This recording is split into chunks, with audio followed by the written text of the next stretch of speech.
के लिए सतयुग आएगा और 2 लाख वर्ष के लिए सतयुग आएगा। तो इतनी शक्तियों को एकत्रित करने के बाद ये सब इतने बड़े बड़े तब जाकर के काम होते हैं और इस मृतलोक की व्यवस्था को बदला जाता है, एक नया क्रम, एक नया चयन घुमाया जाता है। ऐसे कहने से कुछ नहीं हो जाता है। तो इतने ये वहां जाकर के स्वामी जी महाराज ने ये जब निर्णय लिया, संत सम्राट जी ने, और समस्त महात्माओं की शक्तियों को इकट्ठा करने के बाद कि 3000 वर्ष के लिए सतयुग और 2 लाख वर्ष के लिए सतयुग, तो 2,03,000 वर्ष तक ये मृतलोक की पहली ऐसी व्यवस्था बनने जा रही है।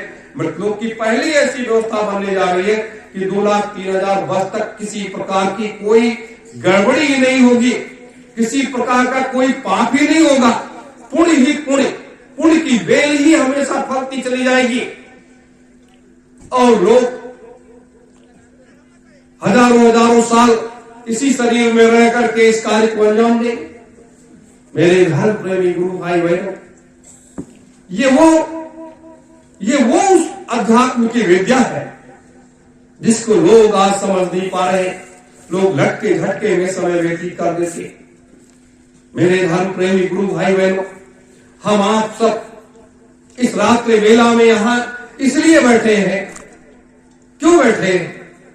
ये कोई आध्यात्मिक मैं आपको बता रहा हूं, आप मेरी बात को सुन रहे हैं और जब रात्रि में आप लेटेंगे, चिंतन करेंगे, मनन करेंगे, तो आपकी अंतरात्मा में ये जो मंदिर है, इस मंदिर में एक देवता बैठा हुआ है और दोनों दरवाजे ये बंद हैं और इन दरवाजों को खोलने के लिए जब आप साधना करेंगे, ये दरवाजा जब खुलेगा तो आप अपने अंतर मन से प्रश्न करिए कि सत्य, वास्तविक सत्य क्या है। तो ये मंदिर में बैठा हुआ देवता आपको उस जवाब को देगा। सत्य सत्य का फैसला ये देवता ही करेगा।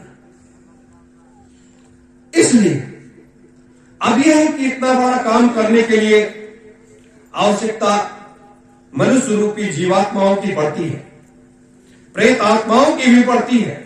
ये मत सोचो कि उनकी आवश्यकता नहीं पड़ती, प्रेत आत्माओं की भी पड़ती है और वो मनुष्य रूपी जीवात्माओं की भी पड़ती है।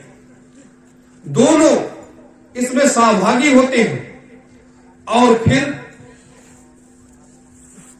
संत महात्माओं की शक्तियां, ऋषि मुनियों की शक्तियां और साधकों की शक्तियां, ये सब एकत्रित होती है और ये सब इस काम को अंजाम देती है। तो हम आप तो सब इस काम में लगे हुए हैं, इस काम में लगे हुए हैं और यह कार्य सब लोग नहीं कर सकते। जैसे त्रेता में, द्वापर में जितने पात्र और सुपात्रों का चयन हुआ, तो अन्य दूसरे लोगों ने तो किया नहीं, जो चयनित किए गए वही लोगों ने ये सारे काम को किया है। तो उसी तरीके से हम आप सब इस काम में लगे हैं। संसार के लोग अपने अपने काम में लगे हैं, जो जिसका काम है वो अपना काम कर रहा है, लेकिन हम आप सब यहां आकर के इस सतयुग तीर्थ की इस पावन धरा पर बैठ करके, ये तो 88,000 ऋषियों की तपोभूमि, ये जब मृतलोक की संरचना हुई, पृथ्वी की संरचना हुई, तो इतनी भूमि को संरक्षित कर लिया गया था जिसमें किसी में कोई जोड़ नहीं है। इसको सबसे अलग रखा गया था। क्यों रखा गया था? कि पृथ्वी की संरचना होने के समय ही ये हो गया था कि जब परम पुरुष, परम पिता, सतपुरुष भगवान का मृतलोक में आगमन होगा और उनका कार्य जब आरंभ होगा, तो उस कार्य की व्यवस्था की एक जगह चाहिए जो सबसे अलग हो, सबसे न्यारी हो। तो वो जगह ये है।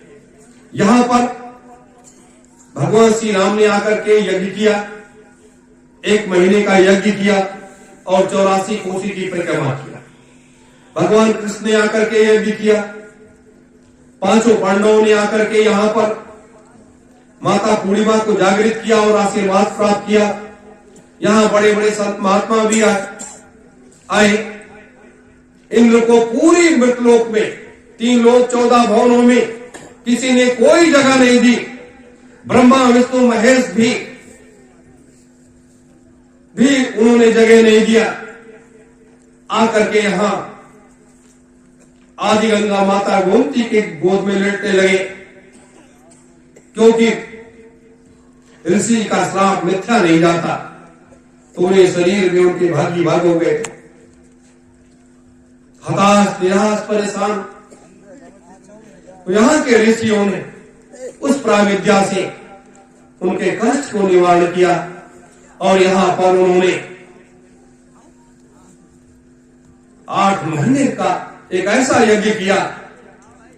तो ये भूमि वो भूमि है जहां सबके पाप भी दूर हो जाते हैं और क्षमा हो जाते हैं और सारे कार्य का आरंभ भी होता है। तो ये सतयुग तीर्थ की पावन धरा, इसीलिए पूरे मृतलोक में 3 लोक 14 भुवन 9 खंडों में पहला ये सतयुग तीर्थ का वो पवित्र स्थली है जिसका चयन इन दोनों युग पुरुषों ने किया है। ये ना हमने किया है ना आपने किया है, ये तो इन महापुरुषों ने किया है, अपने गुरुदेव ने किया है। तो आप विचार करिए कि इस कार्य के लिए क्यों किया गया, इसकी आवश्यकता क्यों पड़ी। इसलिए पड़ी कि 95% पाप इस पृथ्वी पर हो चुका है और ये पृथ्वी माता त्राहि कर रही है, त्राहि कर रही है। अब इसको भी मुक्ति चाहिए, भारत माता को भी मुक्ति चाहिए, मनुष्य रूपी जीवात्माओं को मुक्ति चाहिए, पशु पक्षियों को मुक्ति चाहिए, प्रेत आत्माओं को मुक्ति चाहिए। लेकिन कहीं मुक्ति का संदेश कहीं भी दिखाई नहीं देता कि कहीं किसी को मुक्ति मिल जाए। कहते तो सब है लेकिन मुक्ति नहीं मिलती। इसलिए मेरे धर्म प्रेमी गुरु भाई बहनों, मैं आप सबों से कहता कि प्रत्येक पूर्णिमा की तिथि में अपना कीमती समय निकाल करके यहां आप लोग हवन में जरूर शामिल हुआ करिए। अगर आपको समय न मिल पाए, आपके यहां से कोई भी आए, तो अपने घर का 100 ग्राम चावल जो खंडित ना हो, 50 ग्राम तिल, 50 ग्राम जौ, अपने घर से उसको एक कपड़े में बांध करके भिजवा दीजिए और इस हवन में शामिल होकर के करिए। ये एक ऐसी चीज है जो इस मृतलोक में माता पूर्णिमा को प्रसन्न करने के लिए यह आरंभ इसलिए किया गया है, इसलिए आरंभ किया गया है कि इनका आशीर्वाद लेना आवश्यक है। माता पूर्णिमा का आशीर्वाद मिल जाने के बाद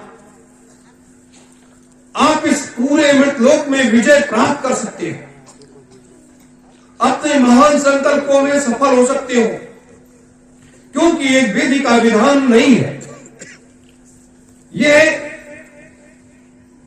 एक सृष्टि का एक ये विधान है कि देवी शक्ति की, बिना देवी शक्ति का आशीर्वाद लिए, जैसे हम आप अपने घरों से जब निकलते हैं तो अपने माता पिता का आशीर्वाद लेते हैं, क्योंकि हमारी मां जो होती है, बेटा कितना ही गलत क्यों ना हो, लेकिन मां हमेशा सच्चे मन से अपने पुत्र को आशीर्वाद देती है।